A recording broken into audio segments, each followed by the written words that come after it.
കൽക്കി ഇറങ്ങുന്നതിന് മുമ്പേ കൽക്കി പോലെ എടുക്കാൻ നോക്കിയിട്ട് 8 നിലയിൽ പൊട്ടിയ കടുവണ്ണന്റെ മറ്റൊരു കാട്ടവരാതാണ് കുന്നംകുളം കൽക്കി അഥവാ ഗൺപത്. കൽക്കി എടുത്ത് 600 കോടിക്ക് കിട്ടിയത് 1000 കോടി, ഈ ചൾക്കി എടുത്തത് 200 കോടിക്ക് കിട്ടിയത് 13 കോടി. ഈ പടത്തിന്റെ കഥ നടക്കുന്നത് 2070 AD-യിലാണ്. ഒരു പോസ്റ്റ് അപ്പോക്കലിപ്റ്റിക് ഡിസ്റ്റോപ്പിയൻ ഇന്ത്യ. അവിടെ പാവപ്പെട്ടവർ മൊത്തം കാശിയിലും പണക്കാരും മൊത്തം കോംപ്ലക്സിലും. ഈ ദാരിദ്ര്യം കാണിക്കാൻ വേണ്ടി ഏതൊരു ദാരിദ്ര്യം പിടിച്ച സ്ത്രീയുടെ മുഖത്ത് ബർത്ത്ഡേക്ക് മുറിച്ച ചോക്ലേറ്റ് കേക്ക് തേച്ച വെച്ച പോലെ എന്തോ കുഴച്ചു വെച്ചിട്ടുണ്ട്. ഈ ആൾക്കാർ മുഴുവൻ അവിടെ കിടന്ന് കഷ്ടപ്പെടുകയാണെങ്കിലും പക്ഷെ അവരവിടെ സഹായിക്കാൻ അശ്വത്ഥാമയായി അമിതാഭ് ജി ഉണ്ട്.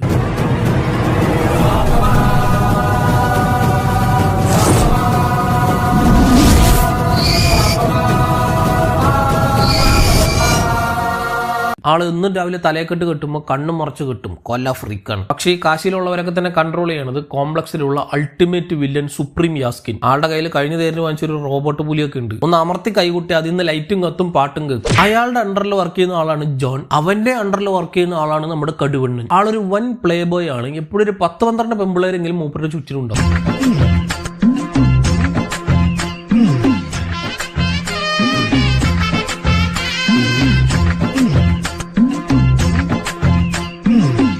എവിടെ നിന്നൊക്കെ ഓരോന്ന് എണീറ്റ് വരും. ഇത് തീർന്നില്ലേ? ഓ മതി, സമ്മതിച്ചു, നീ വലിയ മറ്റവൻ. അവൻ എന്നും രാവിലെ എണീറ്റ് അവന്റെ കൊണച്ച ഫ്യൂച്ചറിസ്റ്റിക് കാറിൽ ആ ഡിസ്റ്റോപ്പിയൻ വേൾഡ് മുഴുവൻ കറങ്ങും. ഇതെന്താ പബ്ജിയുടെ ടെംപ്ലേറ്റോ? ഇത് മിറാമിറല്ല. ഇവരുടെ അവിടുത്തെ മെയിൻ പണി നാടൻ തല ടൂർണമെന്റ് നടത്തുക, പൈസ ഉണ്ടാക്കുക. കൊല്ല ഫൈറ്റ് ആണ്. പക്ഷെ അത് കാണാതിരിക്കുന്ന ആൾക്കാരെ മുഴുവൻ ഈ പഴയ PC ഗെയിം ഇല്ലേ, ഫിഫയും ക്രിക്കറ്റ് ഒക്കെ, പുതിയതല്ലാട്ടോ പഴയത്, അവര് ഇതിനേക്കാൾ റിയലിസ്റ്റിക് ആണ്. 200 കോടിയുടെ പണ്ണൻ. ഇവരിങ്ങനെ അടിയുണ്ടാക്കിയ പൈസ മുഴുവൻ എടുത്തു വെക്കുന്ന ആളാണ് ഷൈന. എന്താ അത് ഇരുട്ടത്ത് തിളങ്ങണ പൈസ? 6000 VFX ചെയ്ത് 200 കോടിയുടെ പണ്ണൽ. അങ്ങനെ ഇരിക്കും ഇവന്റെ ബോസിന്റെ ഗേൾഫ്രണ്ടിനെ ഇവൻ ഒരു ദിവസം ക്ലബ്ബിൽ കൊണ്ടുപോകും. ഇതെന്താ NFSO? അവിടത്തെ കടുവണ്ണൻ കൊല സ്റ്റെപ്പ് ഇട്ട് ഒരു കിടിലൻ ഡാൻസും കൂടെ കീച്ചു. ഈ അയലിട്ടപ്പോ ഉറുമ്പ് കയറിയ പാന്റ് കുടഞ്ഞ കളയില്ലേ, അതുപോലത്തെ ഒരു സ്റ്റെപ്പ്.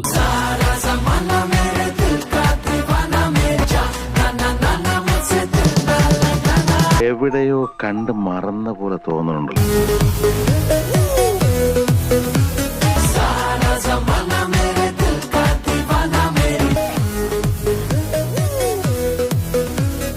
അത് കഴിഞ്ഞ് തിരിച്ച് വീട്ടിൽ പോകുമ്പോൾ ബോസിന്റെ ഗേൾഫ്രണ്ട് ഈ ഡാൻസ് കണ്ട് മയങ്ങി കടുവണ്ണന്റെ മേലെ പാഞ്ഞ് കയറും. പക്ഷെ അത് ബോസ് കൈയോടെ തൂക്കും. അപ്പൊ ഇവനെ കൊല്ലാൻ പോകണമെന്ന് പറയുമ്പോൾ ഇവൻ കിടന്ന് മോങ്ങും. വെറും മോങ്ങലല്ല, കരഞ്ഞ് മെഴുകും.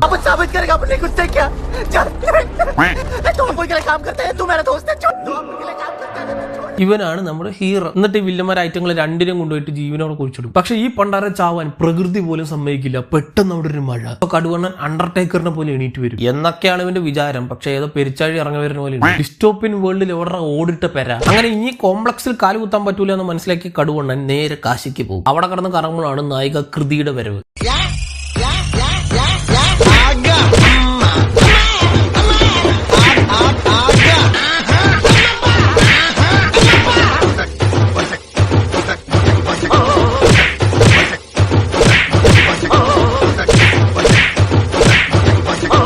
ആളൊരു റൈഡറാണ്. അവൾ അവരെ കൊണ്ട് നേരെ ശമ്പാലയ്ക്ക് പോകും. കാറ്റിനെ പ്രണയിച്ചതോ കാറ്റിനെ പൂവിനെ പ്രണയിച്ചതോ. നസീറിന്റെ കാലത്ത് ഇതിലും നല്ല VFX കണ്ടിട്ടുണ്ട്. ബാക്കിൽ സ്ക്രീൻ വെച്ച് വണ്ടി ഓടിക്കുന്നത് പോലും മര്യാദയ്ക്ക് ഷൂട്ട് ചെയ്യാൻ പറ്റാത്ത 200 കോടിയുടെ പടം എന്തിനാടാ പറ്റില്ലെങ്കിൽ എടുക്കുന്നത്? ഇവരങ്ങനെ എങ്ങനെയൊക്കെയോ ശമ്പാലയിൽ എത്തി ശിവനെ കാണും. അത് മറ്റാരുമല്ല മർഹാൻ റഹ്മാൻ.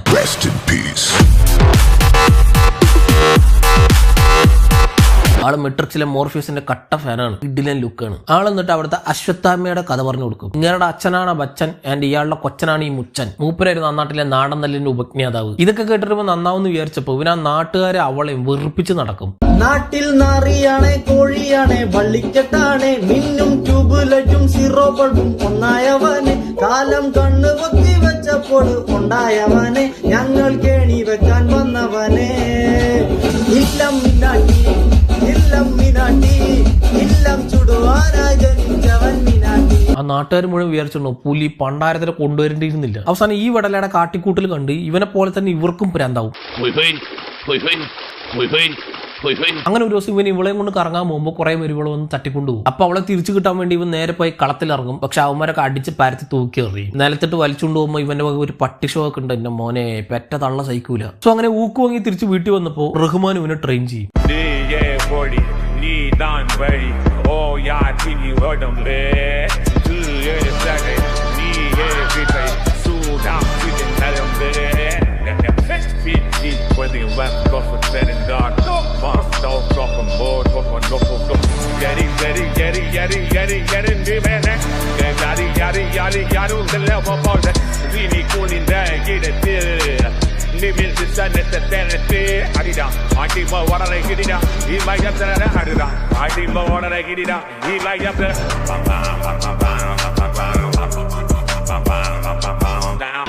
അവിടെ ഗേൾ ഫ്രണ്ട് ചാവാൻ കിടക്കുന്നുണ്ട്. അതിന്റെ ഇടയിലാണ് ഇവന്റെ കൊണച്ച ട്രെയിനിങ്. ഇത് പോരാണ്ട് ഇതിന്റെ ഇടയിൽ ഇവര് ഷവർമ കഴിക്കാൻ പോകും. അവിടെ വെച്ച് ഒരു അടി നടക്കും.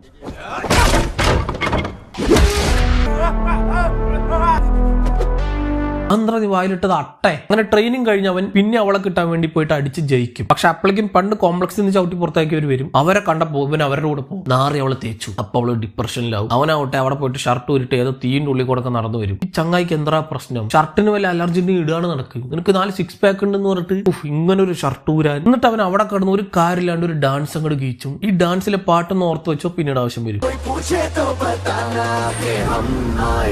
ഇവൻ ഇവിടെ കിടന്ന് കോണ കാണിച്ച് ഡാൻസ് കളിക്കണതിന്റെ ഇടയിൽ അവൾ അവനെ കാണാൻ കോംപ്ലക്സിലേക്ക് വരും. ഈ വിൻഡോസ് 98 ഞാൻ കളിച്ച ഗെയിമിനൊക്കെ ഇതിനും നല്ല ഗ്രാഫിക്സ് ഉണ്ട്.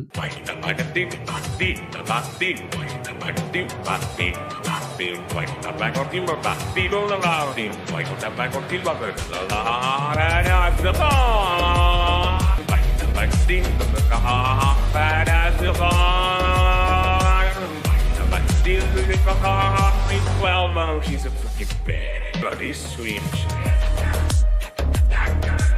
Beres, stringas, beres. He's a pretty beres, എന്നിട്ട് അവൾ എങ്ങനെയൊക്കെയോ അവനെ കാണും. പക്ഷെ അവൾ അവനെ ഊക്കി വിടും. അതും കഴിഞ്ഞവൻ അവിടെ കിടന്ന് കുറെ അടി ഉണ്ടാക്കും. ആദ്യം ആമസോണിൽ നിന്ന് വാങ്ങിച്ച LED സ്ട്രിപ്പ് മേത്ത് വലിച്ച് കിട്ടിയ ഒരു CBSE മാടിനെ അടിച്ചു വീഴ്ത്തും. പിന്നെ എപ്പോഴും നേന്ത്രപ്പഴം തിന്നുകൊണ്ടിരിക്കുന്ന ഒരു പഴംവെഴുങ്ങിനെ തല്ലിക്കൊല്ലും. പിന്നെ മോതിരുണ്ടാക്കാൻ വേണ്ടി ഏതൊരു ആനവാലി തപ്പിപ്പോയി അവസാനം ആനയുടെ ചവിട്ടും കൊണ്ട് മേത്ത് മുഴുവൻ ചോരയായിട്ട് ആനച്ചങ്ങനെ നെഞ്ചത്തിട്ട് വന്ന് വേറൊരുത്തനെയും തല്ലിക്കൊല്ലും. അങ്ങനെ ആ ടൂർണമെന്റ് മുഴുവൻ ഇവൻ ജയിക്കും. അപ്പോഴാണ് കാശിയിൽ ഇതൊക്കെ ലൈവ് സ്ട്രീം ചെയ്ത് കണ്ടുകൊണ്ടിരുന്നവരുടെ മുമ്പിൽ ഇവൻ 1/2 മണിക്കൂർ പ്രസംഗിക്കുക. ഇത് കഴിയുമ്പോഴാണ് മെയിൻ വില്ലന്റെ എൻട്രി. വേറെ ആരുമില്ല, ഇവൻ തന്നെ. എന്താ കണ്ണിക്കൂടൊക്കെ പറക്കണം. ആരാ എഡിറ്റ് ചെയ്ത്? നീ ചെയ്ത് പഠിച്ചതാ അതോ പ്രൊഡ്യൂസറെ പറ്റിച്ചതാ? 2ാം ക്ലാസ്സിലെ പിള്ളേര് കൈൻ മാസ്റ്റർ വെച്ച് ഇതിൽ നന്നായിട്ട് എഡിറ്റ് ചെയ്യും. അങ്ങനെ അവിടെ വെച്ച് ഇവനോട് തന്നെ ഇവന് എന്തൊക്കെയോ കൊണയടിച്ച് കുറച്ച് ചോരയും നക്കി തിന്നപ്പോഴേക്കും പടം കഴിഞ്ഞു. അപ്പോഴാണ് എൻ ക്രെഡിറ്റിൽ കൊല ട്വിസ്റ്റ്. ഇത് വെറും മുതൽ അധ്യായം. കഥ ഇനിയാണ് ആരംഭിക്കുന്നത്. എന്റെ പൊന്നാണ്ടവാ വേണ്ട. അത് കഴിഞ്ഞ് ഇവന് ഒരു ഭക്തിഗാനത്തിന് ഡാൻസ് കളിക്കും. ഇനിയെങ്കിലും തീരുന്നു വിചാരിച്ചപ്പോ അതും കഴിഞ്ഞ ഉടനെ പിന്നെ ഒരു ഐറ്റം ഡാൻസ്. അത് ഏതാണെന്നറിയോ? ആദ്യം ഇവൻ ഒറ്റയ്ക്ക് കളിച്ചില്ല. ആ ഡാൻസ് തന്നെ അതിൽ അവളും ഉണ്ടായിരുന്നു. അവളെ കട്ട് ചെയ്തിട്ടാണ് ആദ്യം നമുക്ക് കാണിച്ചത്. അങ്ങനെ എന്തൊക്കെയോ ചെയ്തൊരു പടം. സോ കൺക്ലൂസീവ്ലി കടുവണ്ണന്റെ കരിയറിലെ മറ്റൊരു മലങ്കാട്ടാണ് ഗൺപത്. ഈ മാടിനൊക്കെ നായകനാക്കി കോടികൾ ചെലവാക്കിയിട്ട് ഇപ്പോഴും പടം എടുക്കണം പ്രൊഡ്യൂസർമാരെ പറഞ്ഞാൽ മതി. എത്ര കിട്ടിയാലും ഉമ്മാര് പഠിക്കൂല. ഒരാൾ 7 നിലയുടെ ബിൽഡിംഗ് ഒക്കെ വിറ്റു. ഇനി ഇതിന്റെ ആള് എന്തൊക്കെ വിറ്റോ ആവോ. ശരി, പ്രൊഡ്യൂസറുടെ പൈസയും പോയി, എന്നാ പോട്ടെ. എന്നാൽ ഈ വിടലുകൾക്ക് ആ പകുതി പൈസ തിരിച്ചു കൊടുത്ത് അയാളെ രക്ഷിച്ചൂടെ? ഇന്ത്യൻ സിനിമയ്ക്ക് തന്നെ ശാപമായിട്ട് ഇങ്ങനെ കുറെ നെപ്പോ മാടുകള്.